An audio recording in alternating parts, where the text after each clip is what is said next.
नमस्कार, स्वागत है आपका हमारे चैनल पर। मैं हूं आपके साथ शिप्रा सैनी। आरबीआई के पूर्व गवर्नर रघुराम राजन जो अक्सर मोदी सरकार पर अपने ट्वीट्स, अपने बयानों के जरिए हमलावर नजर आते हैं, अब उन्होंने भारत को लेकर एक बड़ा बयान दिया है। उनका कहना है कि दुनिया बर्दाश्त नहीं कर सकती कि भारत चीन की तरह मैन्युफैक्चरिंग पावर हाउस बन रहा है। दरअसल उन्होंने कहा है कि अगर भारत चीन की तरह मैन्युफैक्चरिंग पावर हाउस बनता है तो इससे पर्यावरण को बड़ा नुकसान होगा। ये रघुराम राजन की ओर से कहा क्या है आपको बताते हैं। वॉशिंगटन में अपनी वार्षिक बैठक के दौरान अंतर्राष्ट्रीय मुद्रा कोष यानी IMF द्वारा आयोजित एक कार्यक्रम में रघुराम राजन ने बड़े पैमाने पर वैश्वीकरण और जलवायु परिवर्तन के बारे में बातचीत की। उन्होंने दुनिया की तमाम प्रमुख अर्थव्यवस्थाओं के सेवाओं में व्यापार को उदार बनाने के लाभों का एहसास करने का अनुरोध किया, क्योंकि इससे रोजगार पैदा करने में मदद मिलेगी और जलवायु परिवर्तन की दिशा में एक बड़ा योगदान होगा। लेकिन इसी के साथ साथ रघुराम राजन ने इस कार्यक्रम में भारत और चीन का उदाहरण देते हुए रघुराम राजन ने ये कहा कि अगर भारत विनिर्माण क्षेत्र में चीन के निर्यात आधारित विकास पथ का अनुसरण करता है, यानी अगर वो चीन के मैन्युफैक्चरिंग का जो पूरा उनका कारोबार है उस पथ पर अगर भारत चलता है तो उससे वैश्विक अर्थव्यवस्था को बहुत बड़ा नुकसान होगा। उन्होंने कहा कि अगर भारत ने विनिर्माण क्षेत्र में चीन के निर्यात के नेतृत्व वाले विकास पथ का अनुसरण किया तो दुनिया को हुए नुकसान के बारे में भी सोचना होगा। तो इस तरह से अब सवाल ये है कि आखिर रघुराम राजन ये किस दिशा में अपना बयान दे रहे हैं। क्या उन्हें भारत में जिस तरह से लगातार कारोबार बढ़ रहा है, जिस तरह से तमाम जो विदेशी कंपनियां हैं वो भारत में निवेश कर रही हैं, फिर चाहे बात एप्पल की जाए या फिर इसके अलावा फॉक्सकॉन ने जो गुजरात में आपको बता दें सेमीकंडक्टर मैन्युफैक्चरिंग यूनिट लगाने का फैसला किया है, गुजरात सरकार के साथ करार भी हो चुका है। यानी कहने का मतलब ये है कि तमाम जो विदेशी कंपनियां हैं वो भारत में निवेश कर रही हैं, वो भारत में लगातार अपनी मैन्युफैक्चरिंग यूनिट खोल रही हैं और इससे चीन जैसे देश को बड़ा झटका लग रहा है जाहिर तौर पर, क्योंकि चीन से कहीं ना कहीं ये तमाम कंपनियां जो हैं अपना कारोबार समेट रही हैं और भारत का रुख कर रही हैं। तो ऐसे में क्या भारत जिस तरह से निर्यात लगातार बढ़ रहा है और हाल ही में हमने आपको खबर भी बताई थी कि किस तरह से भारत का जो निर्यात है वो लगातार बढ़ रहा है और आज भारत दुनिया के तमाम देशों को तमाम चीजें निर्यात कर रहा है और कहीं ना कहीं इसी साल के सितंबर महीने का जो निर्यात भारत का हुआ है उसमें 10% की बढ़ोतरी हुई है। फिर चाहे वो चीनी का निर्यात हो, फिर चाहे वो गेहूं का निर्यात हो, मोबाइल इंडस्ट्रीज में तमाम मोबाइल फोन्स का निर्यात हो, यानी जो इलेक्ट्रॉनिक्स चीजें हैं।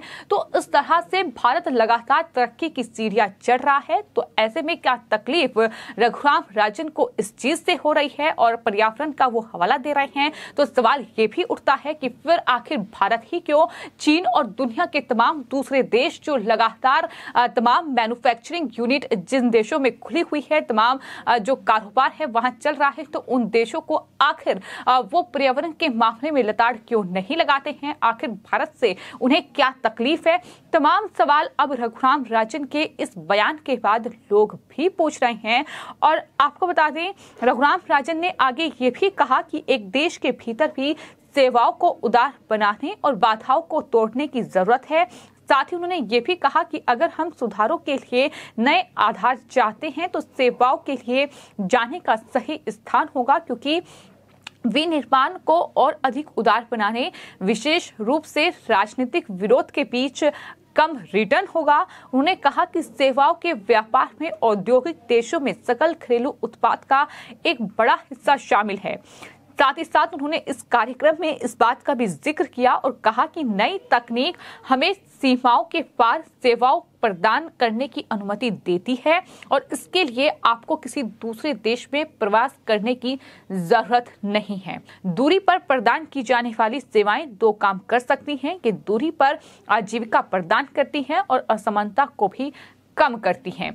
तो इस तरह से उन्होंने इस पूरे मामले पर अपना बयान दिया है। लेकिन जिस तरह से उनका ये बयान सामने आया है कि दरअसल अगर भारत चीन की तरह मैन्युफैक्चरिंग यूनिट अगर खोलता है, अगर मैन्युफैक्चर तमाम चीजों को करता है, तो उससे पर्यावरण को नुकसान हो जाएगा, पर्यावरण को बड़ा खतरा होगा।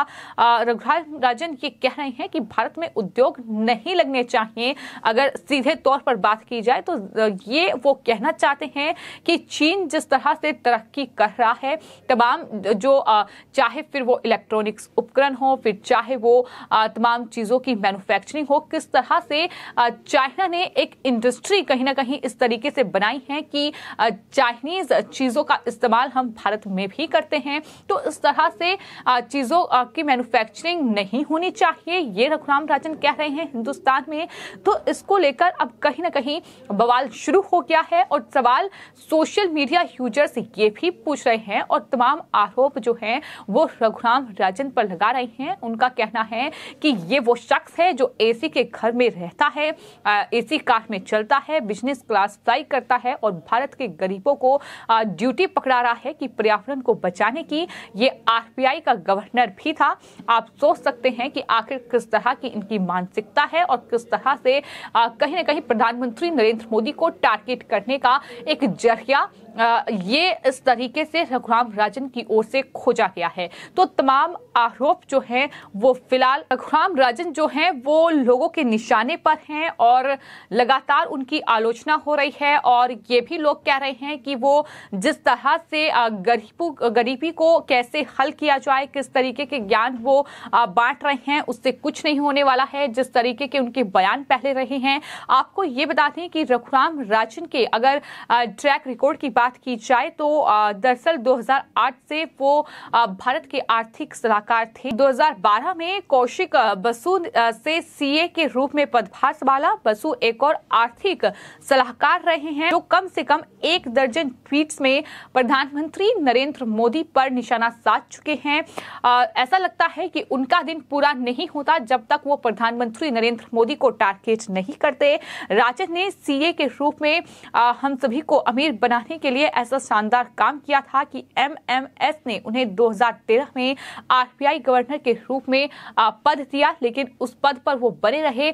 लेकिन दोबारा प्रधानमंत्री नरेंद्र मोदी ने उन्हें आरबीआई का गवर्नर नहीं बनाया और उसके बाद से हम देख रहे हैं कि तमाम उनके ऐसे बयान सामने आए हैं, फिर चाहे वो भारत की अर्थव्यवस्था को लेकर दिया गया बयान हो, फिर चाहे वो अब जिस तरह से भारत लगातार निर्यात के क्षेत्र में एक अहम भूमिका निभा रहा है, अमेरिका, चीन और तमाम दुनिया के बड़े देशों को टक्कर दे रहा है, तो उसमें भी रघुराम राजन को तकलीफ हो रही है। वो चाहते हैं कि भारत चीन की तरह मैन्युफैक्चरिंग ना करे, इससे पर्यावरण को नुकसान होगा। एक तरफ वो भारत पर मंदी को लेकर निशाना साधते हैं, भारत की अर्थव्यवस्था को लेकर वो सरकार को टारगेट करते हैं, लेकिन दूसरी तरफ वो इस तरह से भारत की आलोचना भी करते हैं कि दरअसल जो निर्यात भारत कर रहा है, जो मैन्युफैक्चरिंग भारत कर रहा है, वो भारत के हक पे नहीं है, उससे दुनिया को नुकसान होगा। लेकिन दुनिया के तमाम देशों में जो मैन्युफैक्चरिंग हो रही है, जिस तरह से तमाम इंडस्ट्रीज वहां चल रही हैं, उससे रघुराम राजन को कोई तकलीफ नहीं है। लेकिन हिंदुस्तान अगर मैन्युफैक्चरिंग करता है तो उससे रघुराम राजन जैसे आरबीआई के पूर्व गवर्नर जो रह चुके हैं उन्हें तकलीफ नजर आ रही है। फिलहाल आपकी इस पूरे मामले पर क्या राय है, हमें कमेंट बॉक्स में जरूर लिखें और चैनल को सब्सक्राइब करें। धन्यवाद।